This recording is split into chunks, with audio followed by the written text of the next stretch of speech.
I do think that at a certain point we need to look towards Magic the Gathering, owned by Wizards of the Coast, which is owned by Hasbro, in order to see where we're going with comics and Marvel. It's not good. Wizards of the Coast is way farther down the line than comic books are, and it's really bad.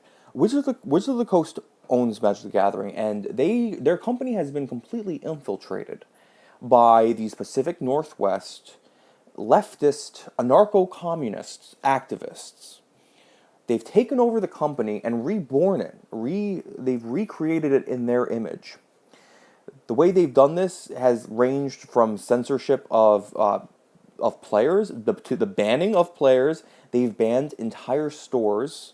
They just recently banned a store in Lynbrook, New York, for having the Kekistani flag hanging on a wall in the bathroom. And by the way, no, a customer did not complain about it. Somebody went there specifically to take a picture of it to try to tweet it up to Wizards of the Coast, and they succeeded. They censor the art. The art has become so drab, so boring, so... There's nothing exciting about the art. And I'm not even talking about the females, where they have to... Every female needs to be covered up completely. Needs to be. They need to look like men, and they need to be completely covered up. Take a look at... Just look at spoilers for Dominaria, the last set, and you'll see. It's atrocious. If there's a female character, she's going to be completely covered up head to toe. If there's a male character, he might have his shirt off, blah, blah, blah. You know, it's bad. And the head of Wizards of the Coast has basically, Mark Rosewater, he's the head of R&D, of Research and Development, he has basically said that they don't want to make certain subsects of players uncomfortable. Now, I've done a video where I basically dismantled the myth of the female gamer. That they say that females make up near 50% of Magic the Gathering players. And I go through the data, I specifically name data, and it's not true. There is no way that data is right. I think they want it to be 50% female players, which I said in the video, there's nothing wrong with that. But the fact of the matter is, there is not.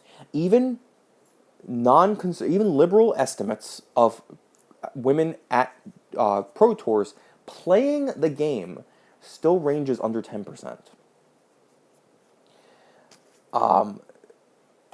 The way that Magic did this was through cultural. It was a cultural takeover, essentially. And this is the one difference between Magic the Gathering and comic books that I think. Comic book fans are slightly more aggressive.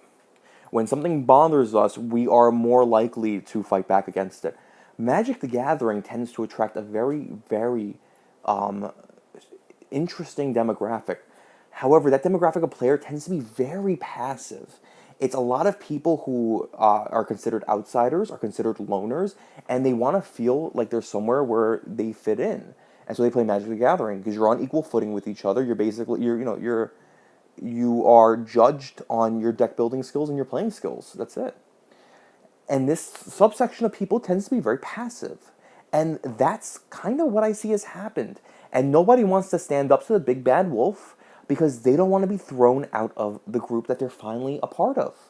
And at certain points, it's beautiful, and at certain points, it's very sad, because I am positive that Wizards of the Coast knows this. And I am positive that they are using social pressure in order to try to bring forth their cultural Marxist viewpoint. And it's bad.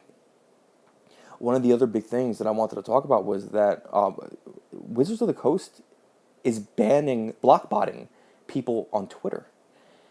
We complain that Al Ewing, Chris Sabella, Justin Jordan, all the Heather Antos blockbot us, but it's just it's just the authors. You have a company blockbotting potential customers, and this is a little bit different than comics. There's a lot more money in Magic the Gathering.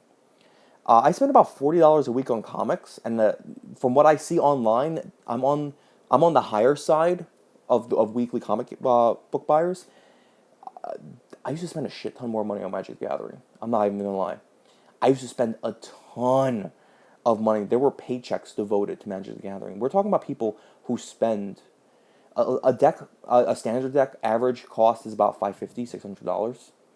You want about 2 or 3 to play the meta. You want to draft? That's $15 a game. You go to Friday Night Magic. You're paying a cover. You're buying packs because you're with your friends. You want to crack some packs. If I'm drafting 3 games. All right. I want to spend like 6 hours down there. I'm gonna draft 3 times. That's $45 right there on average. It comes out to a lot of money, and they're blocking customers. This is like if Marvel Entertainment were to start blockbotting all followers of Zack. It's the exact same thing. But why do they get away with this? They get away with it because the player base is passive. And that's the one thing that we can learn from this. You cannot be passive in this. You cannot be passive. If you are passive, you are inevitably saying that you're okay with these savages taking over. And I say the word savages because that's what they are. They have no regard for anybody other than themselves. They are selfish individuals. You're letting them do this. You can't let them do this. You can't. Yeah. And then what you guys think? Like, share, and subscribe. You can follow me at Trajan Channel. I will catch you guys later.